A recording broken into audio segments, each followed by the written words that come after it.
Next है agile आर्किटेक्टिंग। ठीक है, आर्किटेक्टिंग क्या है? Agile architecting is not only the process of allocating architectural work to iterations. There is also a winding route in which development proceeds as the requirement. Architecture and design implementation are elaborated iteratively and often concurrently. Agile architecting क्या है? Architecting क्या है कि हम लोग मतलब iterations को मतलब एक architectural work provide करें। ठीक है, इटरेशंस को एक आर्किटेक्चरल वर्क एलोकेट करना आर्किटेक्टिंग कहलाता है। ठीक है, मतलब हर इटरेशन में जो आपकी जो रिलीजेस होंगी, जो नई रिलीजेस होगी, हर रिलीजेस में उसका कुछ एक आर्किटेक्चरल कुछ ढांचा होगा उसका। तो उसके आर्किटेक्चर मतलब उसको इटरेशंस को उसको आर्किटेक्चरल फॉर्मेट में उस एक इटरेशंस को एक आर्किटेक्चरल फॉर्मेट एलोकेट करना हमारा क्या कहलाता है? आर्किटेक्टिंग कहलाता है। ठीक है, तो जो आपके जो फंक्शनैलिटीज हैं उसको एक ढांचा देना, उसको एक एक रूप देना, एक स्वरूप देना। इस फॉर्मेट में जो आपका जो सिस्टम होगा, इस तरीके से उसकी फंक्शनिंग होगी, ऐसा उसका पेज होगा, इसका ऐसा ओवरव्यू होगा। तो वही सारी चीजें उसकी क्या कहलाती है? आर्किटेक्टिंग कहलाती है। इस सिस्टम की इस तरह की वर्किंग होगी, सारी चीजें। There is also winding route in which development processes proceeds as the requirements, architecture and design implementation are elaborated iteratively and often concurrently. Early understanding of requirements and architecture choices is key to managing large scale systems and projects. However, linkage between architecture and implementation design choices is also crucial. While requirements originating from the problem space inform architecture and development, explorations originating from architecture and implementation investigations also assist in eliciting and detailing requirements. The essence of agile architecting is to conduct these activities concurrently with the right balance.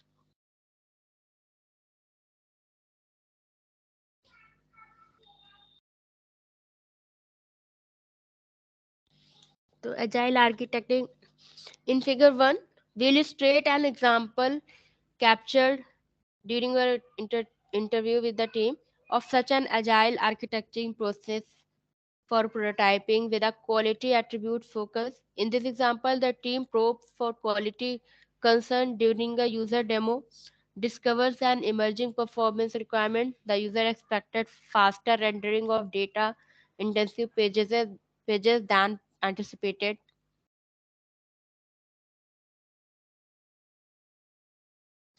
ये देखिए, example है आपका agile आर्किटेक्टिंग process का। कैसे क्या होता है? Sprint level, release level and R&D level. Sprint level में क्या होता है कि आपकी स्प्रिंट्स मतलब आपकी जो स्प्रिंट प्लानिंग है। ठीक है, तो स्प्रिंट पे काम स्टार्ट होता है। IP1 देखिए, user demo, development and testing, analysis and designing, sprint planning. ठीक है, यहाँ से स्टार्ट होता है आपका स्प्रिंट प्लानिंग।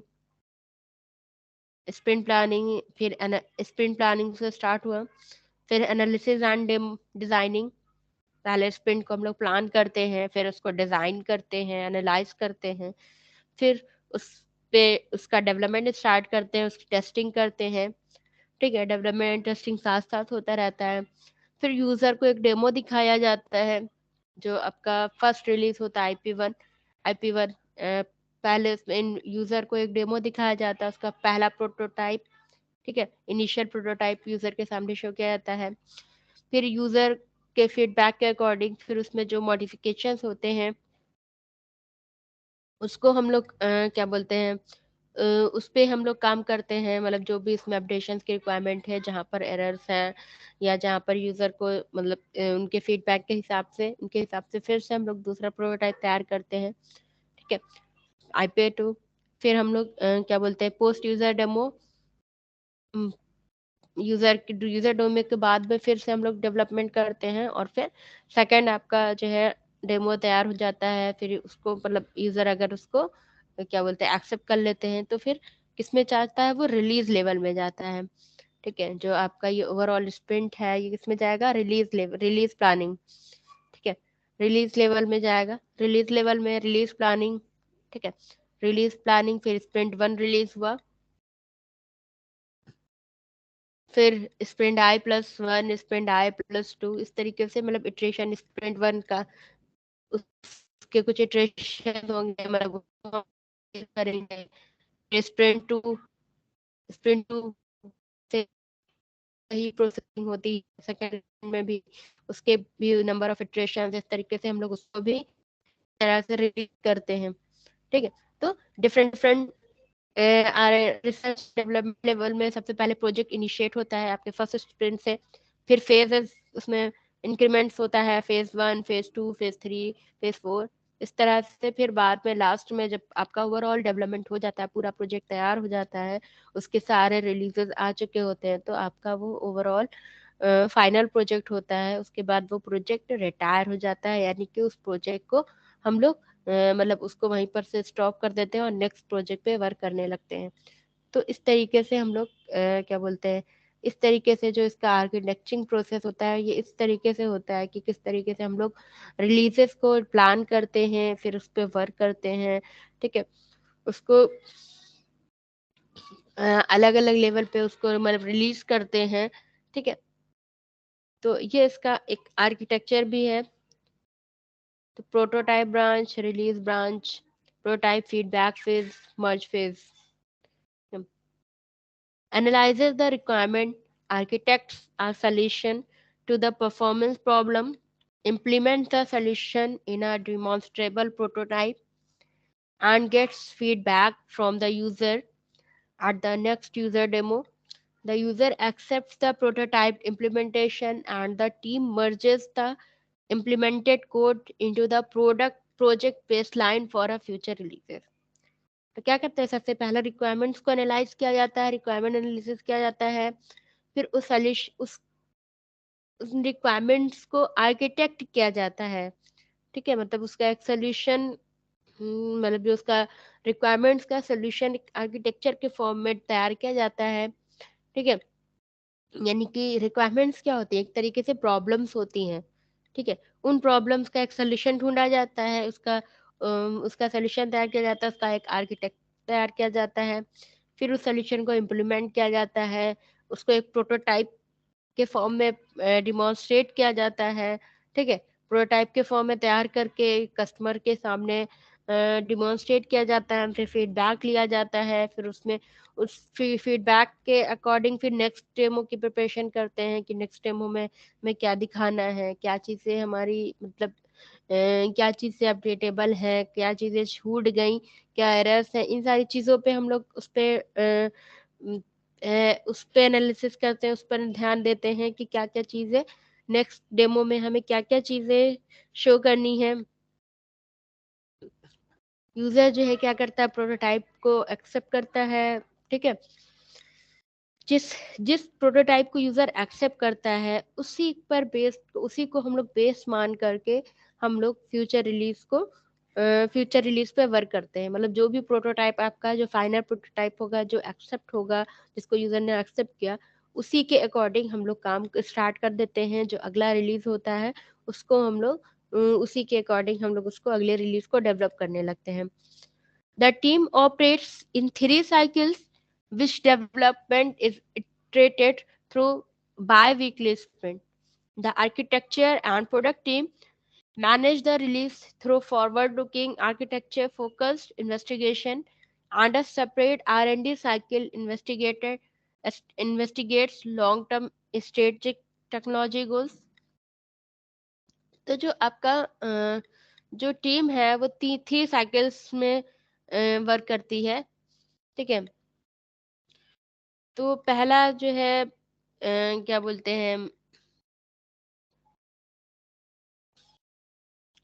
इसमें क्या होता है, 3 लेवल्स होते हैं। एक आपका जो है स्प्रिंट लेवल है, फिर दूसरा रिलीज लेवल है, और थर्ड आपका R&D लेवल है। स्प्रिंट लेवल में जो टीम होती है वो स्प्रिंट्स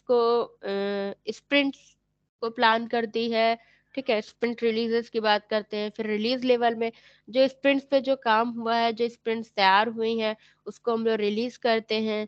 ठीक है, फिर आर एन डी लेवल में क्या होता है कि हम लोग प्रोजेक्ट को फेज 1 फेज 2 इस तरीके से डिफरेंट डिफरेंट फेजेस में प्रोजेक्ट को डिलीवर करते हैं।